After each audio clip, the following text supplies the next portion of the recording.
একদম ফোন রাখবা না, তুমি লাইনেই থাকবা। তোমাকে লাইনে রেখে আমি খাবার খাবো। আরে পাগল একটা। আচ্ছা ঠিক আছে, ওকে যাও, আমি লাইনে আছি, তুমি খেয়ে নাও। ঠিক আছে, ফোন কিন্তু রাখবা না।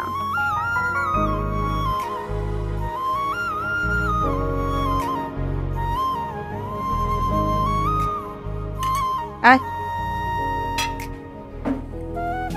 বস। নেই হা কর। নিজের হাতে তো এখনো খাওয়া শিখলি না, দুদিন পরে যখন বিয়ে হয়ে শ্বশুর বাড়ি চলে যাবি তখন কি করবি? তখন মায়ের মতো আদর করে তোকে খাওয়াবে কে? কে আবার? আমার আয়ান আছে না? আমার আয়ানও ঠিক তোমার মতো এইভাবে আমাকে আদর করে খাইয়ে দিবে। কি দিবে না? কেন দিব না, খুব যত্ন রাখবো তোমাকে। মায়ের কথা মনেই পড়বে না? শুনলে?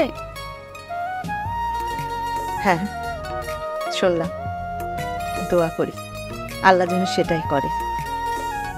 আমাকে ছেড়ে তুই যেখানে যাবি সে যেন আমার থেকে তোকে বেশি ভালোবাসে, আমার থেকে যেন বেশি যত্নে রাখে তোকে।